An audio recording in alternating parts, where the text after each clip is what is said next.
Pwede ba? President ka pa naman.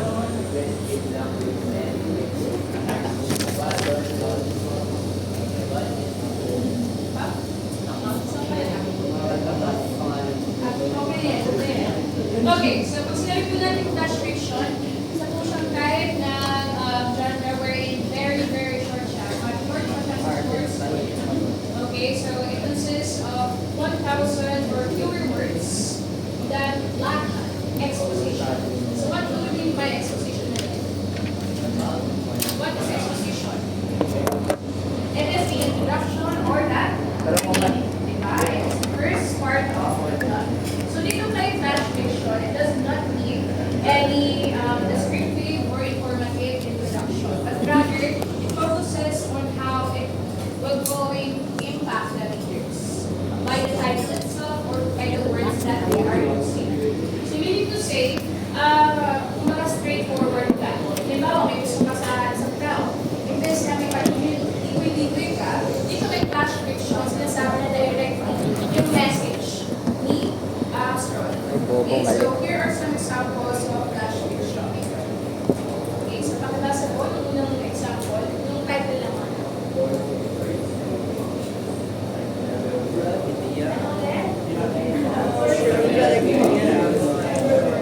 Okay. For sale, baby shoes, never. So, isa po siya example ng flash fiction. Wala siya, parang body, parang title lang po siya, right? But ano po, pwede lang maging interpretation. What is your own interpretation? For sale, baby shoes, never.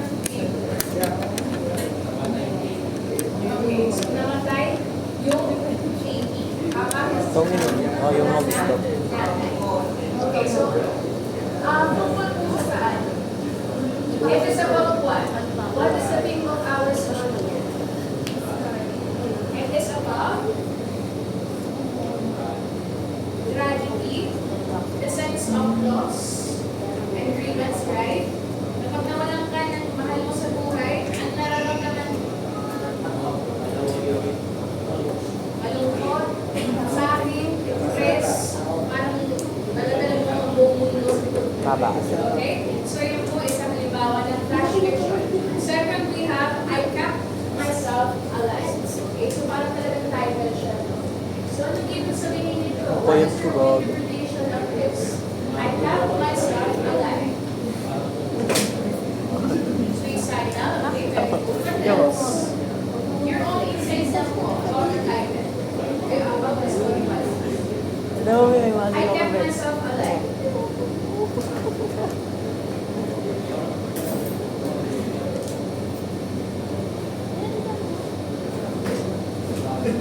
Parang it's way of saying in sarcastic way that even though life is hard, we need to keep ourselves alive. Diba? So dito nagkakaroon siya ng impact. No, kahit napaka-ikli lang yung flash fiction, napaka, ano lang niya, something na naman ako, nababasahin natin, but it gives a lasting impression to that course. Okay? Because it showcases the reality. Ikaw nakukuha. Nakukuha ba, class? Yes. Yes na yes, gusto namin mag-alala. Okay, so next we have, what we have here? Okay, metafiction or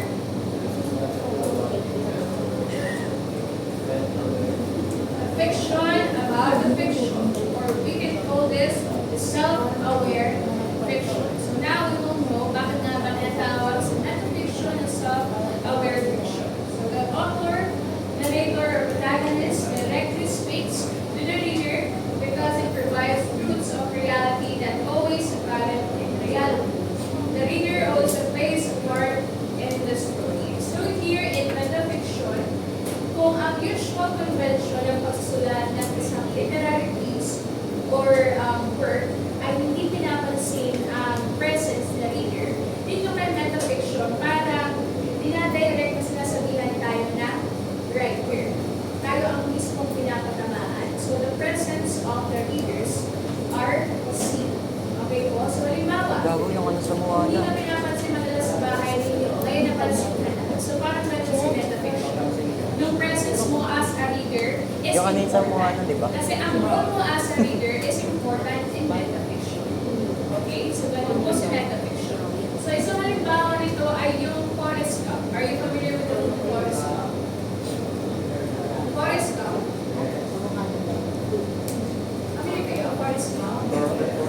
Okay. So, si Forrest Gump, ano siya, meron siyang mental disability wherein ang kanyang mind ay simple-minded. Pero, may touch na ng history. Kasi, pinapakita doon ng war, yung mga president ng Amerika noon, at yung mga history ng Amerika. Okay, sa panahon na nabuhay si Forrest Gump. But, the plot and the characters remain factual. Ay, factual tuloy. Remain not real or hindi po totoo. So, ganun si metafiction. Even though the plot, the setting, and the characters are not true, but it represents the reality po. Okay? So, kaya ko po sinabi na self-aware kasi dito tayo, or dito natin nakikita yung reality or yung life natin as a person. Okay? So, si metafiction, parang po siyang salamin. Okay? Diba sa salamin nakikita natin ang reflection natin, right? So, even though sa metafiction or the words of fiction, hindi siya totoo, pero nung kanyang kwento ay nag-reflect sa real world. Okay? So, here are some examples, or rather, the key characteristics of metafiction. So, first one, we have self-referentiality. So, ibig sabihin, from the word itself, self-referentiality or reference, we are referring ourselves from the characters that we are encountering or we are reading while we are reading. Okay? So, kung natin nakikita yung ating sarili from the characters na pinoportray. Diba? And second, we have experimentality. And third one, we have breaks the fourth wall. So, ano po kung ibig sabihin dito ng breaks the fourth wall? So, again, kung sinabi natin breaks the fourth wall, it means that your role as a reader is seen. Okay? So, binibigyan kang pansin ni writer. Okay po? So, it is all about reader. Okay? So, parang alam natin na fiction, si fiction, by also scanning yung kabuuan na binabasa natin. Okay? So, ito si metafiction.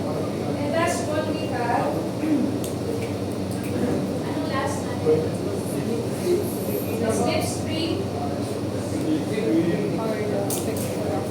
The fiction of strangeness or Strangeness, be. weirdness. Pero nakukuha ko ba sa metafiction ng alam? Or nalilito ko? Hinaan? Okay. Si General Luna pwede siya maging halimbawa ng metafiction. Why? Kasi it is a reflection of the people in the modern society na kumaw sa kapangyarihan. Kasi sa General Luna, fictional po ng mga settings at plot, mga 100% accurate. Pero pinapakita doon yung pagiging kumaw sa kapangyarihan ng mga tao.